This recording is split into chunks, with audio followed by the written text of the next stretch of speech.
One Minute to Better Life. Harus ada kuasa roh Tuhan yang kita hidupkan. Jika kita mau dan mampu taat, mengenal dan mengerti serta melakukan firman Tuhan. Oke?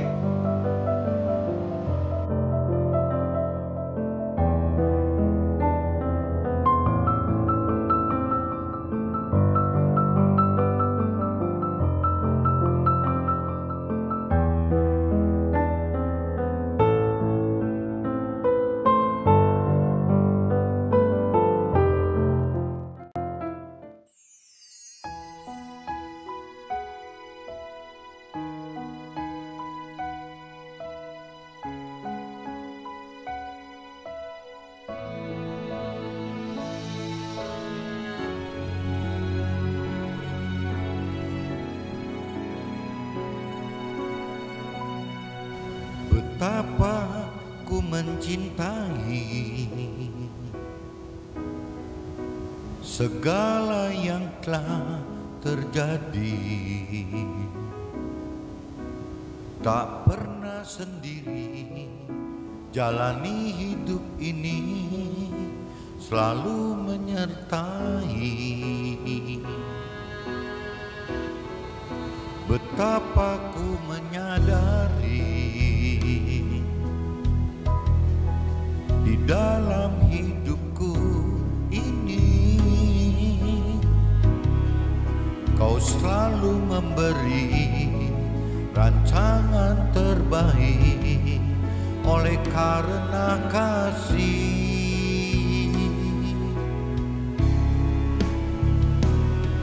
Bapa, sentuh hatiku, ubah hidupku menjadi yang baru, bagai emas yang murni. Kau membentuk bejana hatiku. Bapa, ajarku mengerti sebuah kasih yang selalu memberi, bagai air mengalir yang tiada pernah berhenti.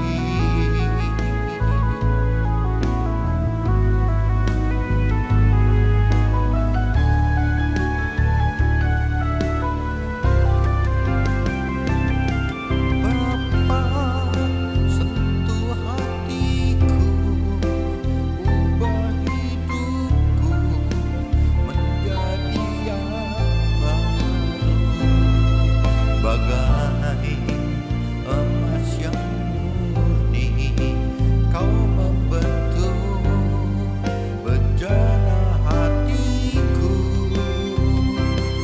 Bapa, ajarku mengerti sebuah kasih yang selalu memberi, bagai air mengalir yang tiada pernah berhenti.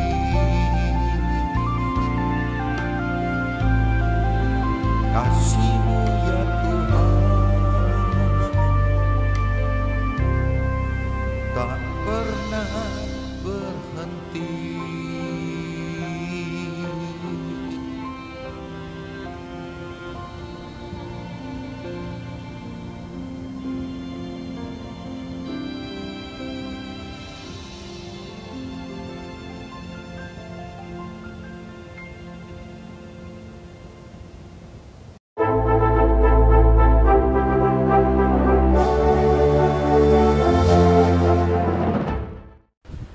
Jumpa kembali di MTT Journey Inspiration of Life. Pagi ini saya mau coba sharingkan gitu dengan judul Matikan Jiwa Kita dengan Hidupkan Firman dan Roh Tuhan.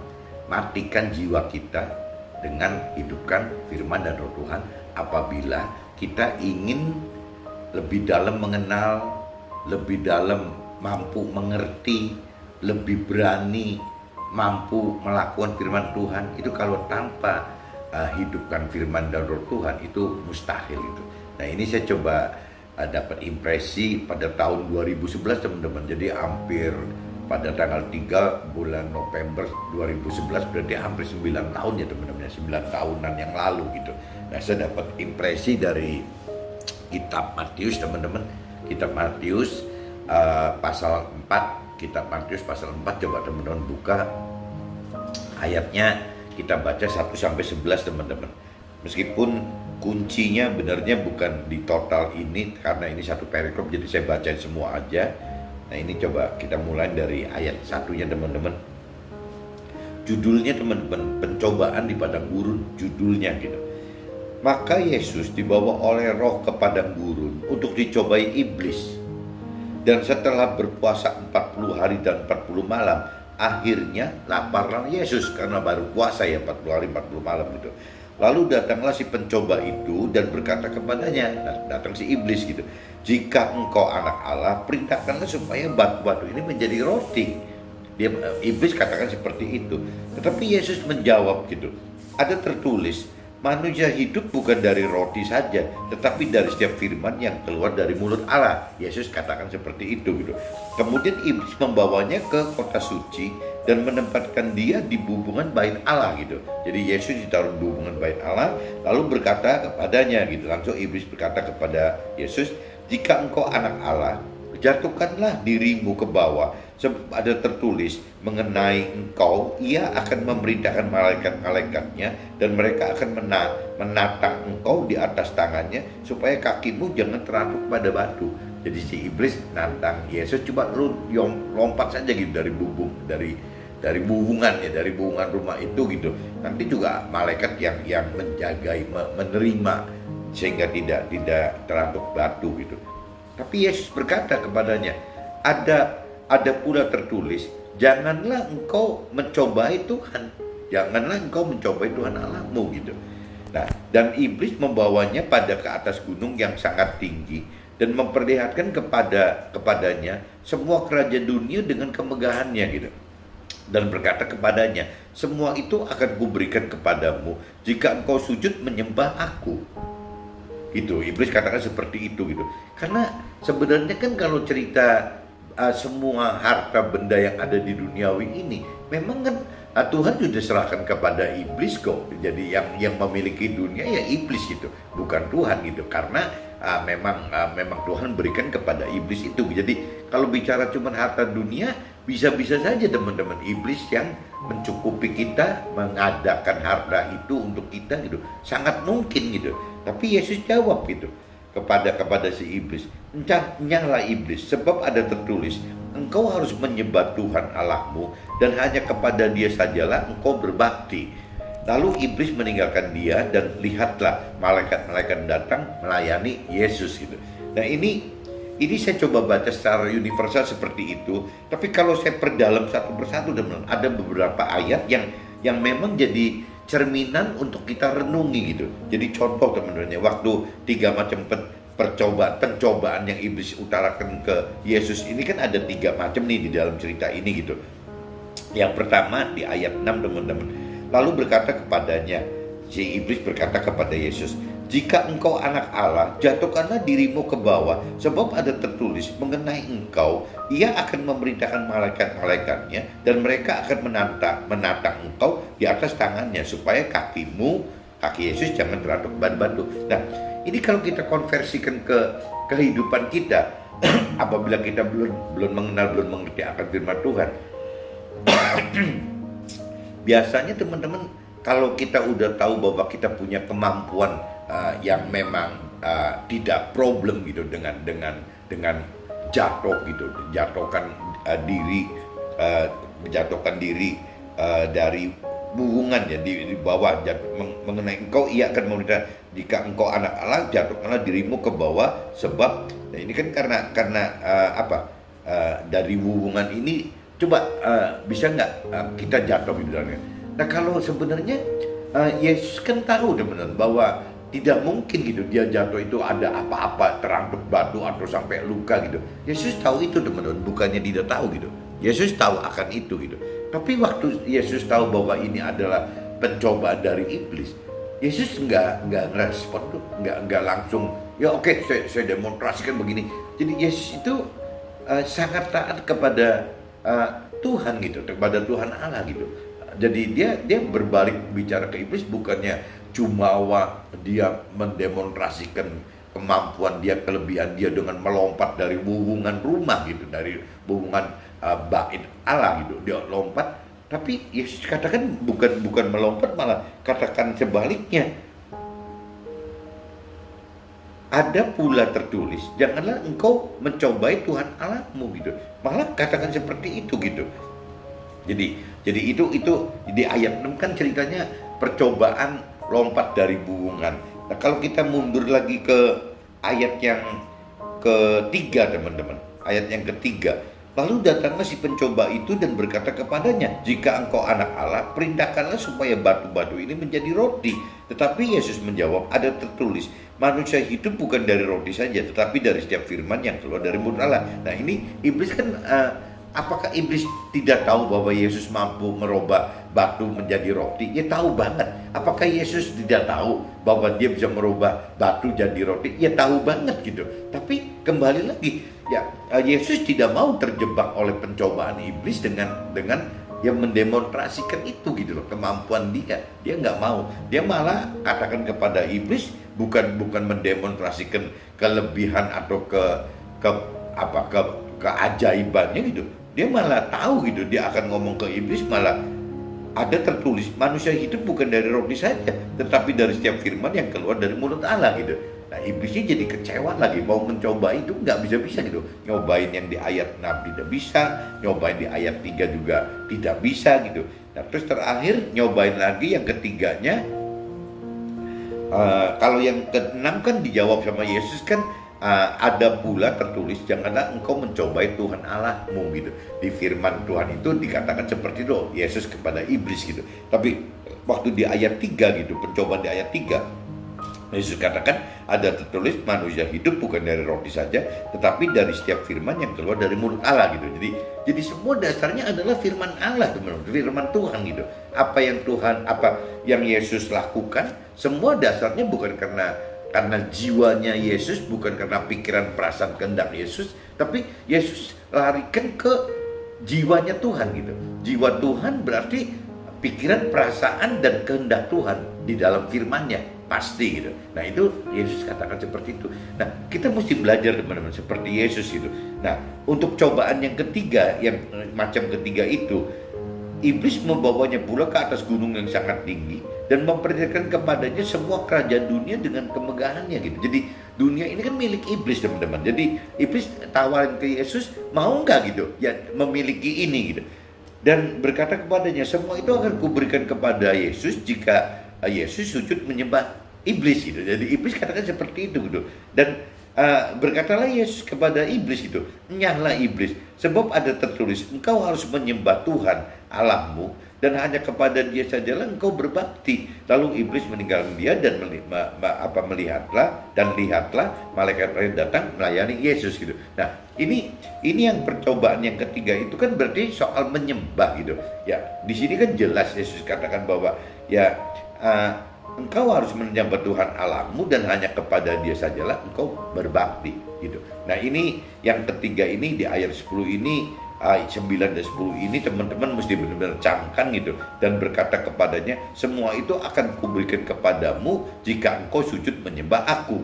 Maka berkatalah Yesus kepadanya, nyahlah iblis, sebab ada tertulis engkau harus menyembah Tuhan Allahmu dan hanya kepada Dia sajalah engkau berbakti.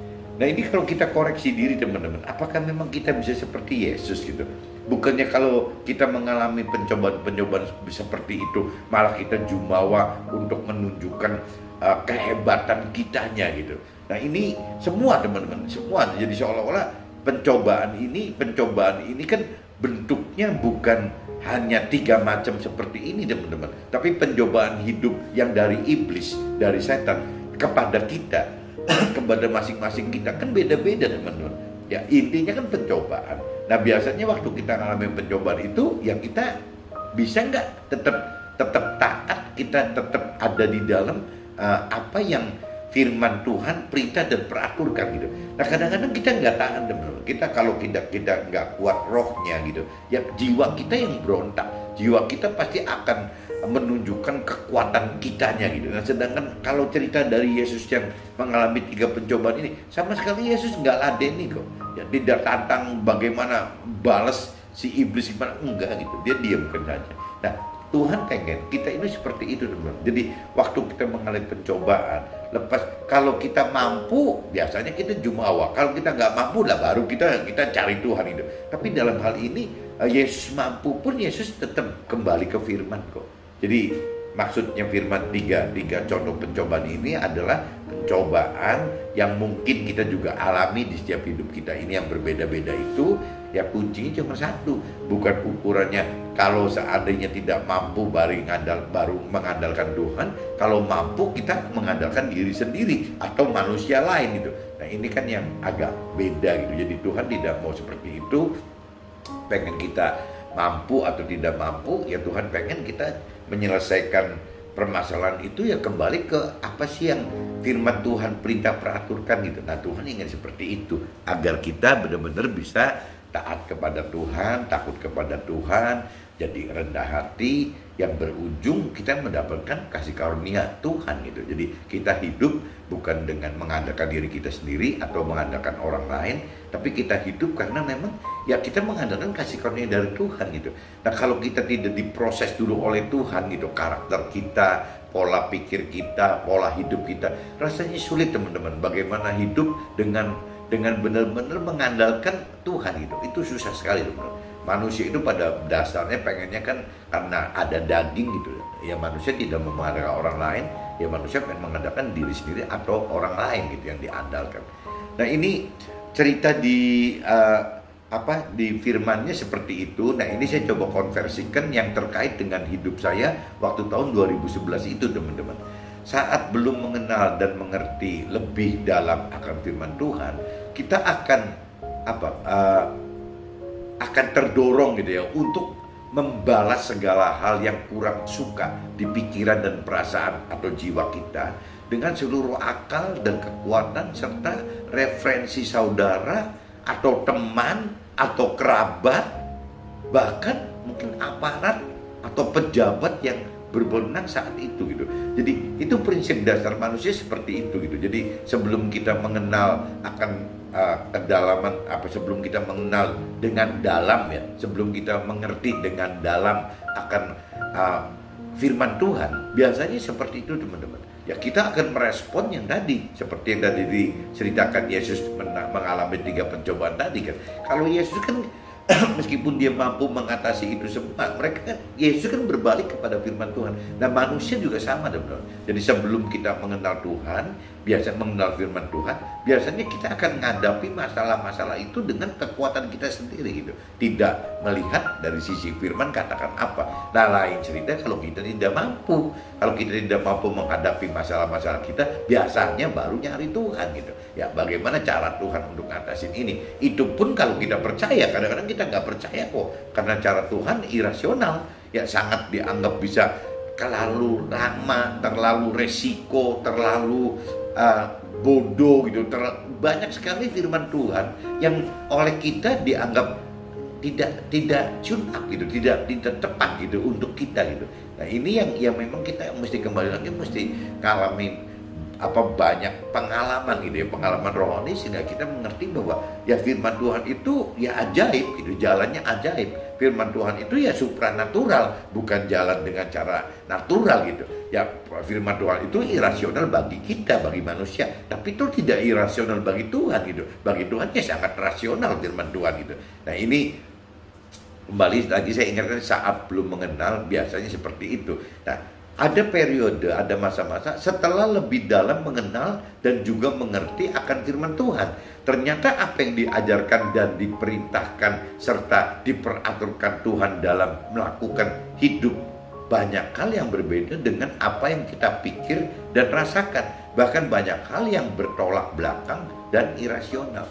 Nah ini setelah kita mengenal pun, setelah kita lebih dalam mengenal, mengerti akan firman Tuhan, kita juga jadi bingung teman-teman gitu.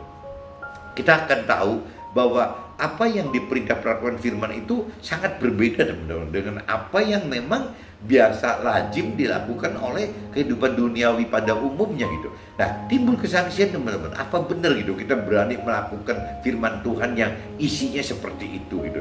Ya sama yang tadi saya katakan, kalau waktu itu Yesus itu diumpamakan kita, belum tentu loh kita bisa membalas perkataannya si iblis dengan seperti itu gitu. Ya jangan-jangan mungkin kalau kita waktu itu jadi Yesus, jangan-jangan mungkin Yesus iblisnya lalu dipukul kali ya, mungkin digamparin gitu, dipukul ya, diapain gitu, karena kita pasti menang kok gitu. Tapi karena Yesus tidak seperti kita, akhirnya Yesus tidak mengambil langkah itu gitu.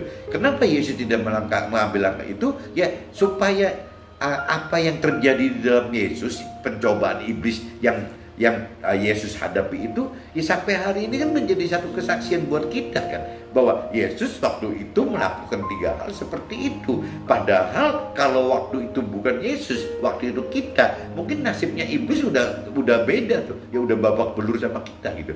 Tapi sama Yesus enggak kok, enggak dibalas apa-apa gitu. Cuman dikata-katakan seperti itu saja, diucapkan apa yang sesuai yang ada di dalam firman gitu, bukan dicederai, bukan dipukuli, atau bukan apa enggak gitu. Ya cuma dikatakan seperti itu saja gitu.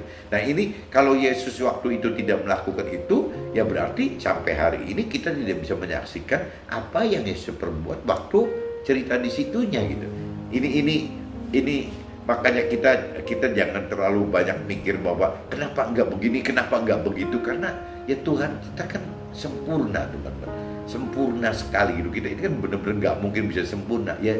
Apapun juga yang Tuhan perintahkan dalam firman, meskipun bagi kita adalah mustahil, bodoh sekali, ya tetap Tuhan udah mikirin semua buat kita gitu. Gimana kita mau bisa melawan Tuhan, dan Tuhan yang ciptain kita. Intinya gitu teman-teman. Jadi setelah lebih dalam mengenal firman juga tidak mudah teman-teman, karena semua isi firman itu bertolak belakang dengan apa yang biasa daging kita lakukan di dunia gitu. Nah sedangkan kita kan manusia yang ada dagingnya, ya pasti kan versinya kan versi selalu akan diperbandingkan dengan apa yang biasa di dunia lakukan. Bahkan banyak loh teman-teman, ada teman-teman rohani saya gitu yang memang sudah benar-benar di mulut, di bibir itu all out, pokoknya saya pengen seperti Tuhan, pokoknya semakin sempurna, semakin serupa dengan Tuhan. Tapi kalau terus secara di bawah alam sadar, kadang-kadang tetap kok ya, misalnya kalau Tuhan katakan bahwa kalau kita tidak mengasihi Tuhan lebih daripada kita mengasihi orang tua kita, anak-anak kita, cucu kita gitu, keluarga kita, harta kita, tahta kita, Tuhan bilang jangan bilang you sudah sempurna karena mengasihi saya gitu. Tuhan katakan gitu, seperti itu gitu.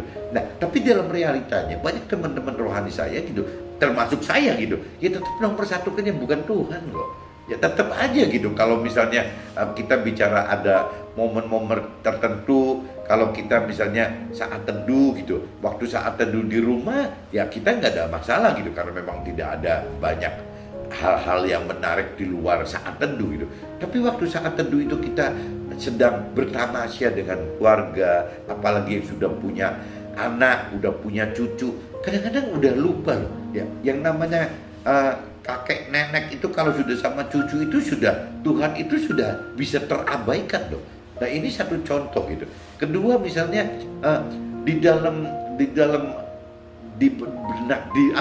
bawah alam sadar kita, meskipun kita di mulut pengen ikut Tuhan, pengen total seperti Yesus lakukan itu gitu, tapi di bawah alam sadar itu kita masih mengharapkan kok ya kalau kita misalnya ikut Tuhan kan, masa sih Tuhan gak kasih kita harta, masa sih Tuhan gak kasih kita tahta, masih ada seperti itunya gitu. Padahal di mulut tiap hari udah katakan seperti total all out untuk Tuhan itu. Nah ini yang kita mesti hadapi, bahwa daging kita itu seperti itu gitu. Nah beda seperti yang Yesus dicobai, karena Yesus itu bukan berasal dari dunia ini, ya otomatis ya beda gitu teman. Apa kualitasnya beda dengan kita. Nah kalau buat kita memang daging itu masih hidup, nah sehingga semua bentuk pencobaan itu akan menimbulkan resiko untuk kita terlepas dari apa yang perintah dan peraturan Tuhan gitu. Apa yang firman sudah perintah peraturkan itu bisa lepas gitu. Karena ya kembali kita ada daging. Dan justru proses daging ini yang Tuhan pakai bagaimana untuk menaikkan level-level ya iman kita. Ya bagaimana kita menaikkan level-level kedalaman dari pengenalan dan pengertian akan firman Tuhan gitu. Nah ini yang Tuhan pakai. Kalau nggak ada dagingnya nanti nggak bisa dicobain doa teman-teman, nggak bisa diuji coba gitu. Nah kalau nggak ada uji coba ya berarti nggak ada kenaikan level gitu. Jadi memang mesti satu-satu jalan untuk bisa menaikkan level iman kita, level kedalaman pengertian akan firman Tuhan itu nggak bisa lepas dari ya ujian cobaan teman-teman untuk bisa naik level gitu. Jadi itu gunanya daging buat kita itu teman-teman. Kalau nggak ada daging, kita akhirnya stuck gitu, berhenti, nggak bisa berkembang apa-apa, nggak bisa ada kenaikan level lagi gitu. Banyak hal yang jelas kita akan dinilai benar dan diduga menang serta dipastikan mendapatkan. Tetapi firman mengatakan untuk kita tidak melakukan hal tersebut. Nah ini repotnya gitu teman-teman. Jadi waktu kita mengerti akan firman Tuhan, lebih dalam mengerti akan firman Tuhan, dan kita sudah lebih berani taat apa ya? Taat patuh melakukan firman Tuhan. Akhirnya banyak hal secara rasio yang dulu dengan pola pikir yang dulu gitu, kita yang dulu, hidup yang dulu, kita mestinya menang kok, kita datanya kuat kok, kita mestinya sanggup kok, kita kekuatannya masih ada, kita hartanya masih bisa, dengan kedudukan kita banyak sekali yang kita bisa lakukan teman-teman untuk bisa mengatasi masalah. Tapi bisa juga firman kata tidak gitu, tidak dengan jalan seperti itu. Tadi saya katakan kan, kalau misalnya waktu yang dicobain di padang gurun itu bukan Yesus, yang dicobain itu kita manusia, ya rasanya ya kita akan kejebak dengan nafsunya kita gitu. Kenapa? Loh, karena memang 3 pencobaan itu semua gampang sekali kok. Ya, Yesus Tuhan Allah akan beresin 3 pencobaan itu mudah sekali. Tapi Yesus kan tidak mau gitu. Nah kita juga sama. Ya ada hal tertentu yang kita memang mampu banget bisa mengatasi hal itu. Tapi firman Tuhan katakan tidak gitu. Berbeda dengan itu. Nah ini 3 problemnya, kita mau taat nggak gitu? Kita mau tetap ngikutin kehendak kita gitu, pikiran perasaan dan kehendak kita, atau kita pengen ngikutin pikiran perasaan kehendak Tuhan yang ada di dalam perintah peraturan firman Tuhan tersebut gitu. Nah ini timbul nih kendala ini akan timbul seiring waktu berkembangnya level kedalaman firman kita dan level ketinggian iman kita gitu. Ini pasti akan mengalami seperti itu. Kedalaman pengenalan akan firman Tuhan ternyata tidak akan mampu untuk mendapatkan pengertian dan kemampuan melakukan firman apabila kita tidak benar-benar taat percaya dan memilih solusi firman saat kita memutuskan menjalaninya gitu. Jadi kedalaman pengenalan akan firman Tuhan itu ternyata tidak mampu untuk menjamin gitu, mendapatkan pengertian ya, menjamin untuk mampu melakukan firman gitu, kalau hanya sebatas kedalaman pengenalan saja gitu. Nah ini yang kita mesti hati-hati kan. Jadi kita tidak cukup hanya mengenal saja teman-teman, tapi kita harus mampu gitu, mampu mengerti dan mampu melakukan. Jadi banyak orang yang hanya bicara teori kerohanian, teori ketuhanan itu di kisaran ini saja teman-teman. Jadi pengenalan akan firman saja gitu, diputar sampai belasan tahun, sampai tahunan, sampai belasan tahun, bahkan sampai 10-an tahun.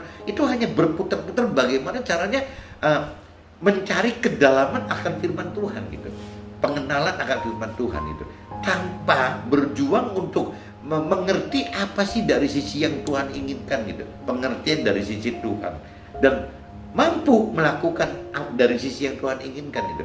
Jadi ini yang mesti teman-teman mesti sadari, renungi, ingat-ingat gitu, bahwa banyak sekali orang yang percaya Tuhan itu berhenti di kisaran hanya sebatas ya mau mengenali Tuhan melalui firman-firmannya itu gitu, hanya di kisaran pengenalan kedalaman akan firman saja gitu, dengan tidak mampu mengerti, dengan tidak mampu melakukan apa yang firman perintah dan peraturkan itu. Dan kemampuan melakukan perintah dan peraturan yang firman Tuhan katakan harus disertai dengan kuasa roh Tuhan gitu. Nah, itu kuncinya di situ, teman-teman. Apabila kita bicara mau mampu mengerti firman Tuhan, waktu kita mau mampu melakukan firman Tuhan, itu kalau tanpa ada roh Tuhan itu tidak mungkin, teman. Tidak mungkin kita akan mampu melakukan itu gitu. Yang dihidupkan dalam kehidupan kita, di mana kita, nah ini cerita roh Tuhan itu. Bagaimana caranya roh Tuhan itu bisa ada gitu ya, roh Tuhan itu yang dihidupkan dalam kehidupan kita, di antara kita mau dan berani matikan pikiran dan perasaan serta kehendak jiwa kita, teman-teman, dan hidupkan ya dorongan dari roh kita yang sudah terisi oleh roh Tuhan. Jadi kuncinya gitu, teman-teman. Apabila kita tahu bahwa kita mampu mengerti, kita bukan mau ya. Kalau kita mau mengenal, oke lah, kita tanpa hidupkan roh Tuhan, karena memang itu dasarnya pilihan kita mau gitu untuk mengenal firman masih bisa.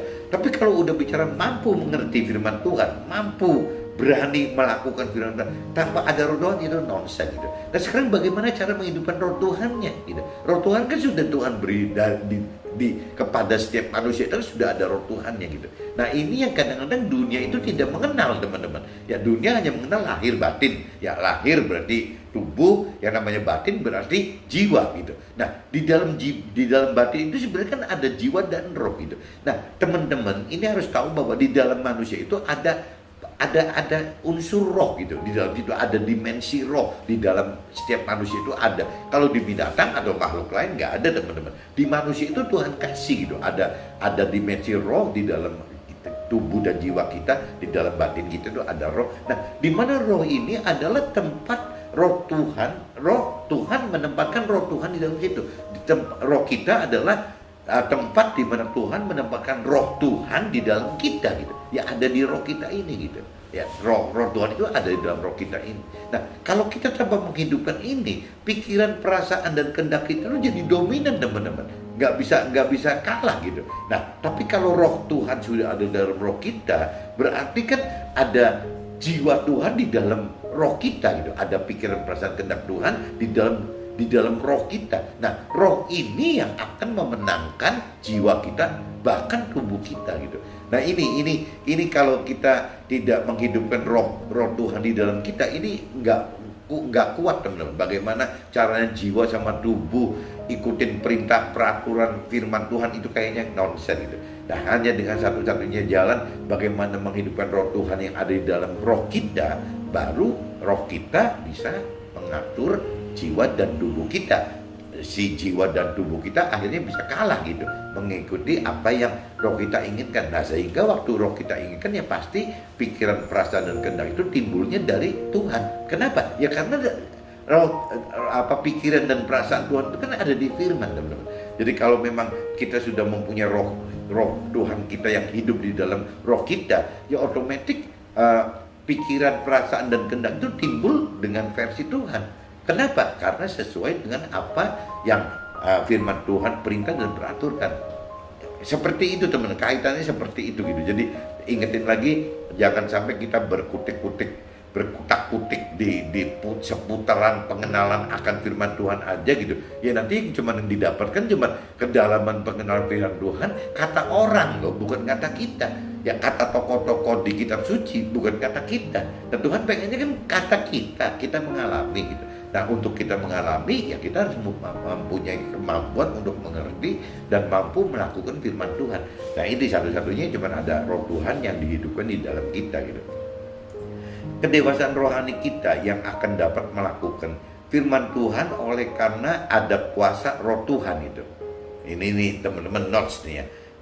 Kedewasaan rohani kita yang akan dapat melakukan firman Tuhan. Jadi kedewasaan rohani kita yang akan dapat melakukan firman Tuhan oleh karena ada kuasa roh Tuhan itu. Jadi firman Tuhan itu bisa dilakukan apabila ada kuasa roh Tuhan. Kalau firman Tuhan itu tidak memiliki roh Tuhan, kekuatan kuasa roh Tuhan, ya firman Tuhan itu jadi teori, teman-teman. Jadi teori agama, jadi teori ketuhanan gitu. Ya cuma jadi teori doang gitu. Bukan bisa, kalau cerita di dunia kan ada istilah amal ibadah gitu. Jadi iman dan perbuatannya cuma bisa diimani tanpa bisa diperbuat gitu.